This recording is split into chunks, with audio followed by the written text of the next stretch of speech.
Hello, my name's Dave Solly. I'm National Lead for the Natural Environment within the National Academy for Social Prescribing.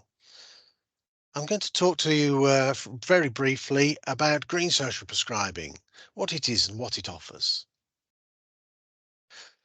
Let's begin with social prescribing, of which green social prescribing is a key subset.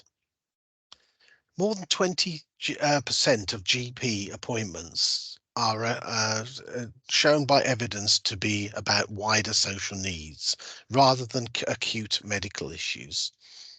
And many GPs report that they spend a significant amount of time dealing with the consequences of a range of social issues, whether it's poor housing, debt, stress, or loneliness.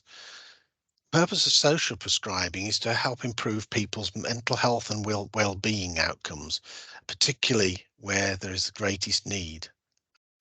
And at the same time, it can also reduce pressure on the National Health Service, giving the GPs and other clinicians more time to spend with those who have more complex needs and need more time.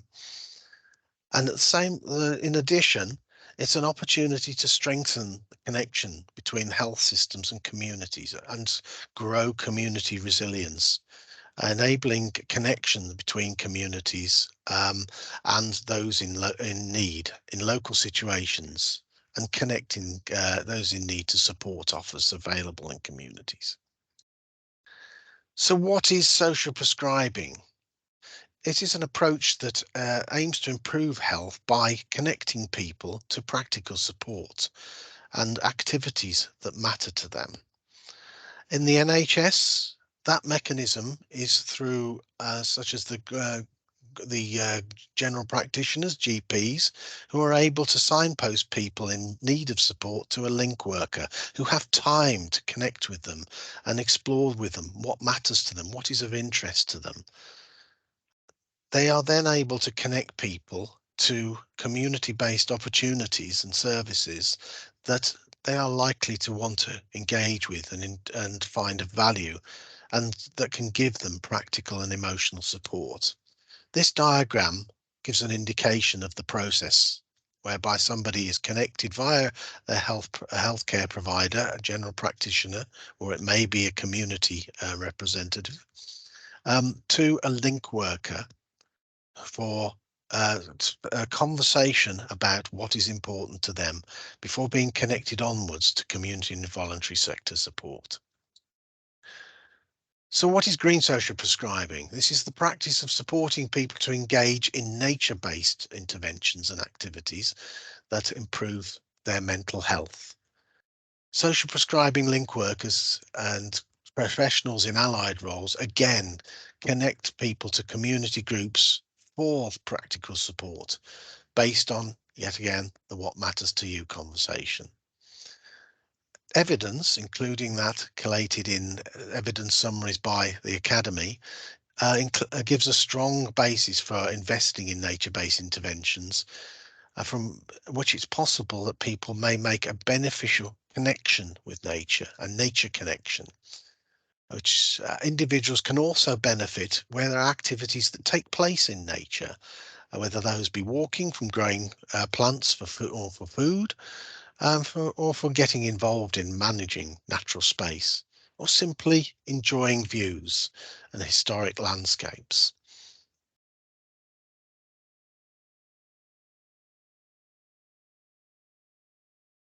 So how is green social prescribing being considered?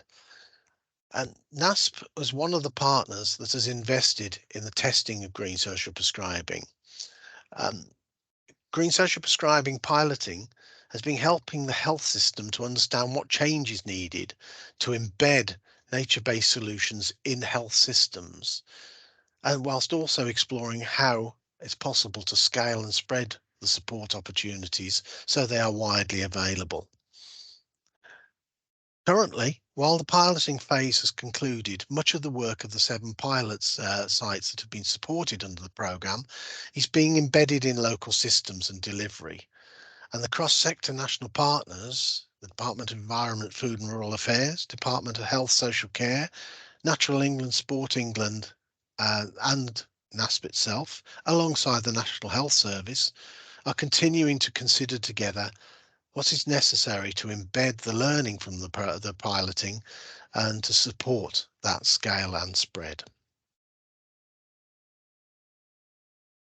Just to reflect on the project ambitions, the ambitions were that scaling up provision of green social prescribing would offer that more choice and control for individuals, whilst also delivering savings and reducing demand and pressures on health services, and at the same time tackling inequalities in the health system by supporting scale and spread of opportunities and growing the infrastructure so that it supports those opportunities so it is widely available. So the programme has sought to achieve and test how green social prescribing can be connected with health systems in local sites. It has supported 7 test and learn sites, locations that you can see here, to explore what is necessary to establish green social prescribing and connect it with health systems, and then to scale up and spread and the process of change that is necessarily. So these 7 test and learn sites have provided learning that can potentially then be used further and wider when establishing other green social prescribing opportunities across the country. In addition to the 7 sites mentioned, the pilot project has supported pieces of national research. One has been into the perceptions of green social prescribing amongst the clinicians who signpost to it, plus also the users, the service users who potentially will benefit of it. These are to explore what perceptions are currently, and any work that is necessary to change views and perceptions to encourage people to take up opportunities. The research has also explored what is already happening, recognizing that green social prescribing activities are not new. They have been happening beyond the pilots for some years, and the research has captured the potential of that existing activity to also be scale and spread as part of the scaling and spread work of the learning of the pilot sites as well. So that's a very brief summary of work that's been exploring the potential of green social prescribing. The emerging learning from the programme is that it's recorded over 6,000 referrals to activities so far, and it's currently gathering evidence on the effectiveness of green social prescribing and how best to implement it. Emerging findings from the programme are encouraging, showing significant improvements in participants' mental health. More will be appear emerging once the evaluation of the programme is published towards the end of 2023 or early 2024. And if you'd like more information on the what is involved in green social prescribing and some of the learning so far that the pilot sites have found and what is necessary to establish it, then please do look on some of the links shown here, particularly the Green Social Prescribing pages on the National Academy website, which includes links to a Green Social Prescribing toolkit. Also included here are some of the policy connections, and the Environmental Improvement Plan includes ambitions to explore how to embed green social prescribing in multiple pathways. Watch for further updates on progress and learning via the NASP web pages and our social media and national partner equivalent channels.